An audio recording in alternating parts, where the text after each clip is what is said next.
फिर क्या बताते हैं, काम क्रोध अहंकार लोभ का ये खूब बना दिया जाल तने। एक बहन ने अपनी आत्मकथा बताई, इस सत्संग को सुनकर, 5 दिन का सत्संग किया था हमने एक जगह, तो सत्संग को वो सुनती रही, उसमें वो नास्तिक हो चुकी थी। एक सहेली ज्यादा प्रार्थना करके उसको हमारे सत्संग में लाने लगी, फिर उसको रुचि सी बढ़ने लगी, क्योंकि ये ज्ञान वर्तमान में सुने ज्ञान से भिन्न था। जब उस माई ने फिर उपदेश लिया, उपदेश लेकर के फिर इस दास के सामने अपनी वो दुख भरी कहानी सुनाई।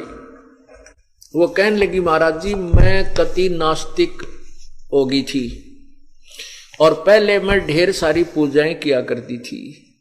मेरे नास्तिक होने का कारण क्या था?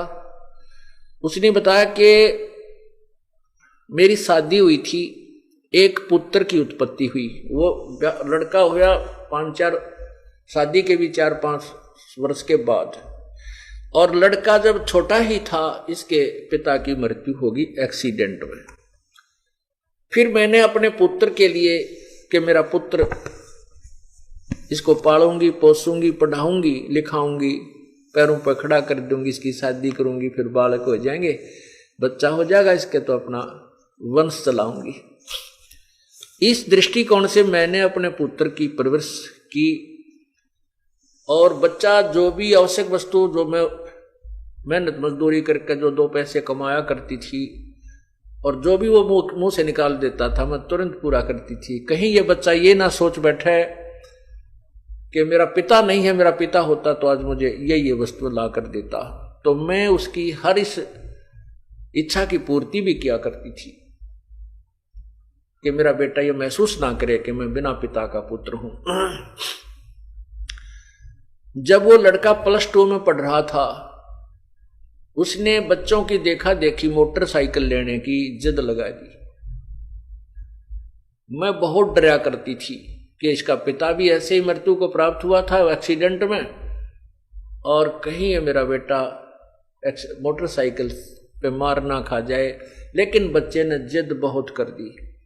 अब उसका दुख नहीं देखा गया, तो मैंने जैसे तैसे उधार सुधार करके वो मोटरसाइकिल उस बच्चे को परचेज करवा दी। अब वो बच्चा अपने एक साथी को लेकर के प्रतिदिन कॉलेज जाने लगा। प्रतिदिन की तरह एक दिन भी वो बच्चा अब रोटी खा के बच्चे को खाना खिलाया, मैंने खाना बना रही थी, और वो अपना मोटरसाइकिल उठा के चला गया प्रतिदिन की तरह। अपने साथी को लिया, जो साथ ही मकान था थोड़ी दूरी पर, तो चले गए। मैंने वो 2-4 रोटियां और बनाई।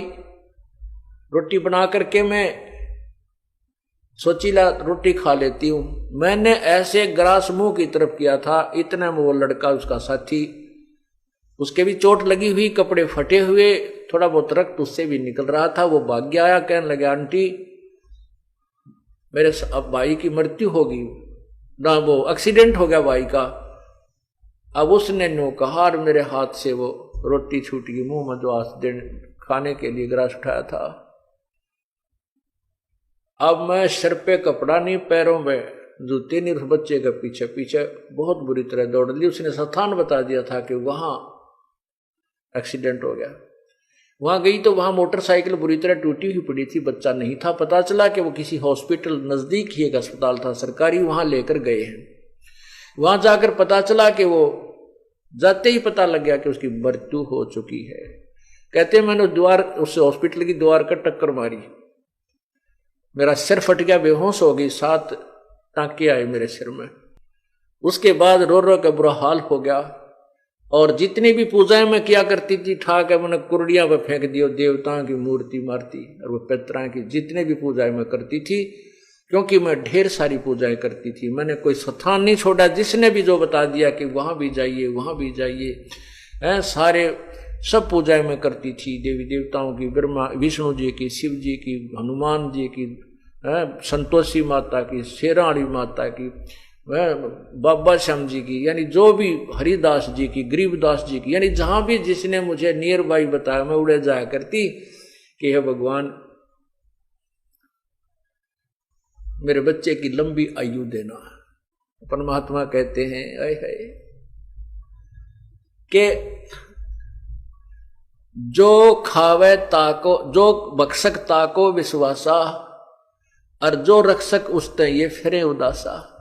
जो इनको खाता है, जो भक्षक है, उसको तो ये भगवान मान रहे हैं काल को तो, और जो रक्षक है कबीर परमात्मा उस तो उदास फिरते हैं, कहते ना तू भगवान नहीं, भगवान तो यही है, ब्रह्म है, और ब्रह्मा विष्णु महेश ही प्रभु हैं। क्या कहते हैं परमात्मा,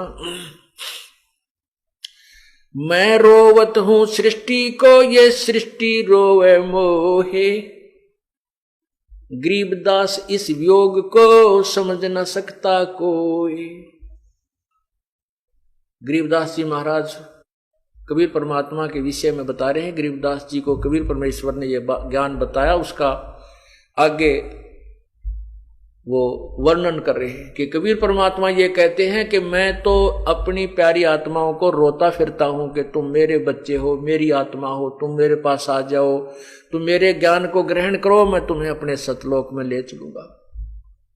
और ये मुझे कहते हैं नहीं तू भगवान नहीं है, और मुझे ही ढूंढ रहे हैं, मेरे लिए रो रहे हैं, हे पूर्ण परमात्मा, हे सर्व सुखदाई, है हमारे दुखों को दूर करने वाले, हे प्रभु हमारे हमें दर्शन दे, हमारे दुख कष्टों को निवारण कर। ये मुझे ढूंढ रहे हैं और मैं इनको ढूंढ रहा हूं। हमारे बीच में जो अज्ञान का ये पर्दा, ये भीत द्वार खड़ी कर दी, ये टूटे बिना बात नहीं बन सकती। मैं रोवत हूं सृष्टि को, ये सृष्टि रोवे मोहे।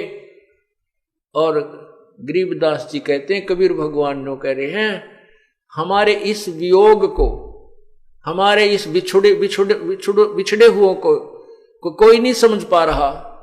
हम एक दूसरे से बिछड़े हुए हैं, ये मेरे से दूर हो गए। अब इनका मुंह काल ने मेरे से विपरीत कर दिया, उल्टा ज्ञान इनके हृदय में ठोक ठोक कर भर दिया, ये भगवान को नहीं समझ पा रहे।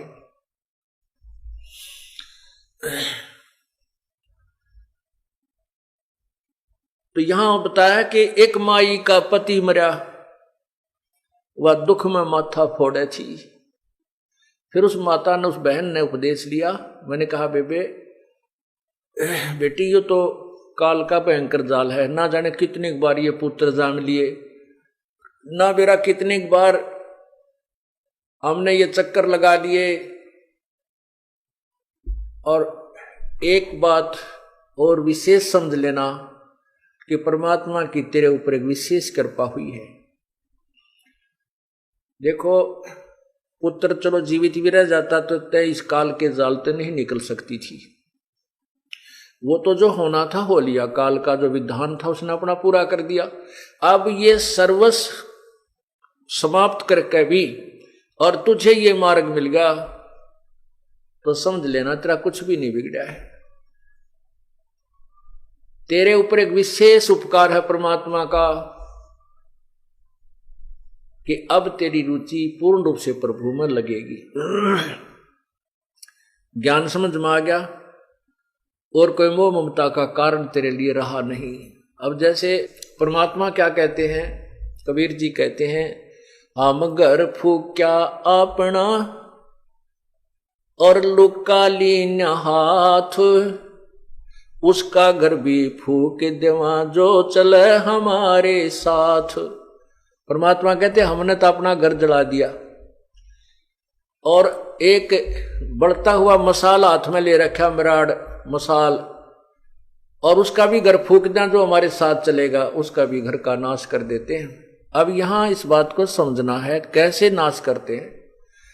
हमारे शरीर में और ज्यादा जो मोह ममता रूपी घर किए हुए हैं ये अड़ंगा भरा है।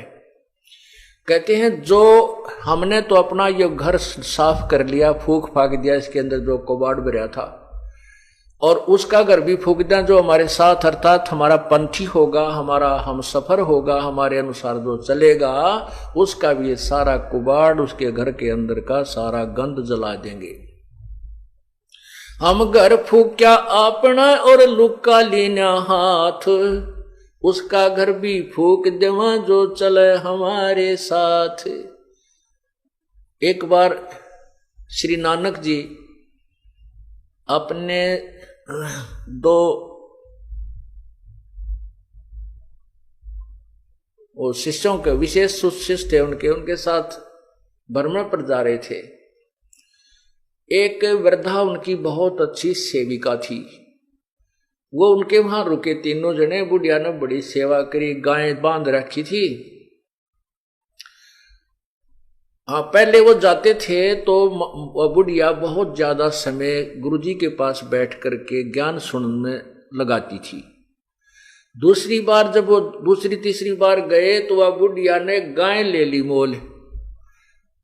गाय लेकर के उसको परवरिश में लगी रहती थी। गुरुजी गए तो उनको अच्छा दूध, गाय का, फिर दही, मक्खन, खूब सेवा की। और गुरुजी के पास थोड़ी बैठे, गाय के संभाल घनी करे और बैठे जब गाय की चर्चा कर दे। गुरुजी गाय बहुत अच्छी है, इतना दूध देती है, ये तो 2 महीने पहले भी 1 महीना पहले दूध देना बंद करती है, फिर तुरंत ब्याह जाती है।